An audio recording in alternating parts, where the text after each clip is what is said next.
Alright, so it is now the second day, and we're getting ready to apply the next few layers of oil. Now, I'm gonna do something a little bit different this time around. I already switched locations because this is a much better height for me to be working on this because I can really get in there and buff up the oil properly. Just gonna get the dog out of the way for a bit. Alright. Now it's a bit hard to work when there's a dog right there at your feet. We're gonna go ahead and try something a bit different this time around. This is something that Jay did on accident, and it's proved to actually do a hell of a lot to the finish. So we're gonna try that out now. It's more a matter of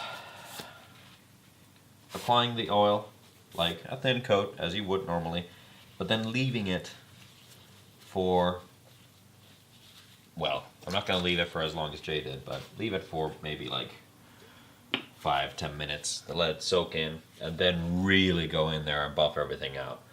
And that should provide a very nice sheen to the finish.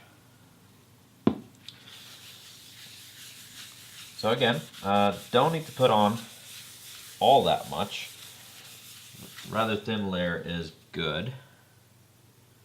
Of course, depends on how much your wood is soaking up the oil. And then I'm going to go ahead and buff that back in a little bit. I'm just going to do the headstock as well while I'm at it. Alright, so I'm going to go ahead. It's some time has passed. I've not really been looking at the clock. But I'm going to go ahead and start buffing this out, and we'll see what it looks like.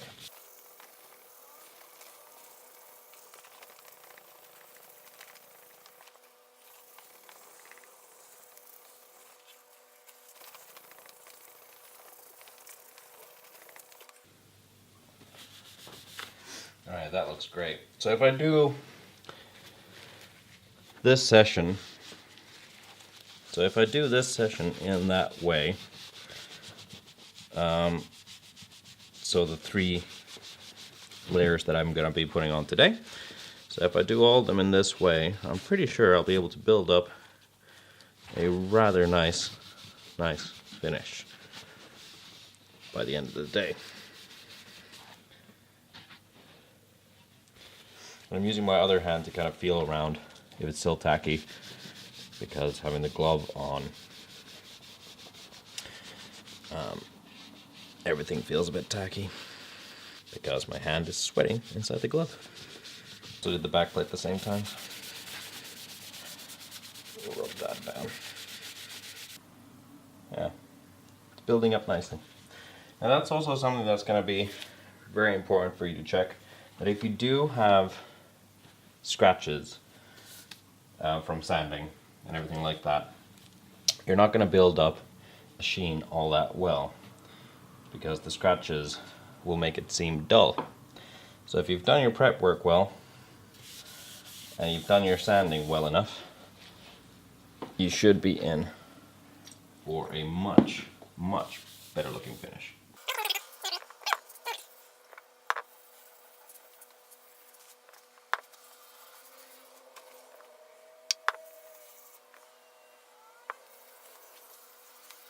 It's very important to have a good light to kind of check your progress against.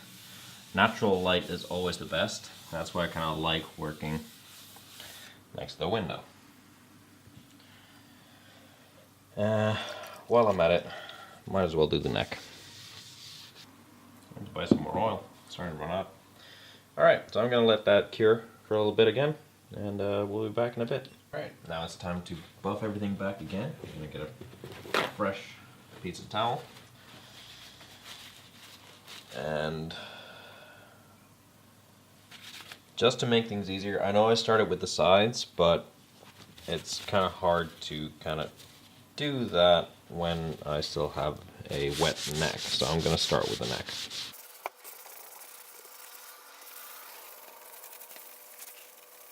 Well, that's starting to turn out beautiful.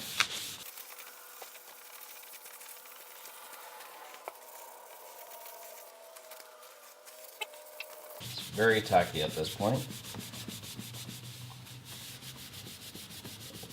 Need to put in some elbow grease to kind of buff everything out.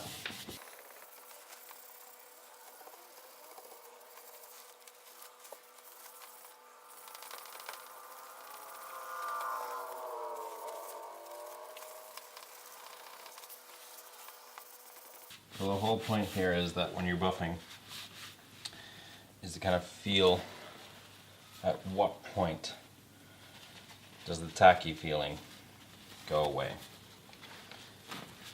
And at that point you know that you've buffed it out very well. And bear in mind that the temperature of the room in which you're doing this greatly affects how quickly the oil starts going off. It is pretty warm here because it is summer. Even though it is Finland, believe me, it is hot in here. So I don't need to wait a long time for the oil to start getting very sticky and going off. Might have left this for a little bit too long because it is now really difficult for me to buff all this out. Really need to use quite a lot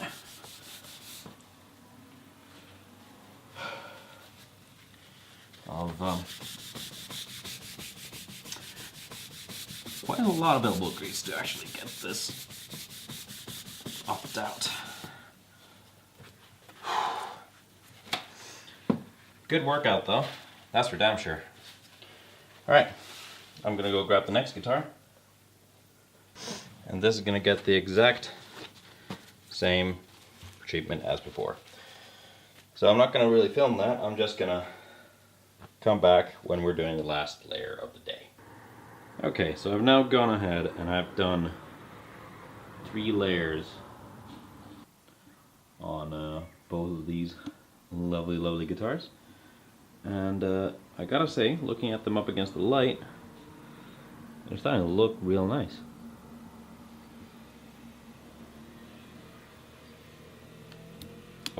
Yeah. Let's have a look at the back. So I'm going to keep on building up the layers as I go in order to get something more akin to what the Wrath has, which I'm having a hard time demonstrating now. So yeah, a couple of more sessions to go and we'll be there.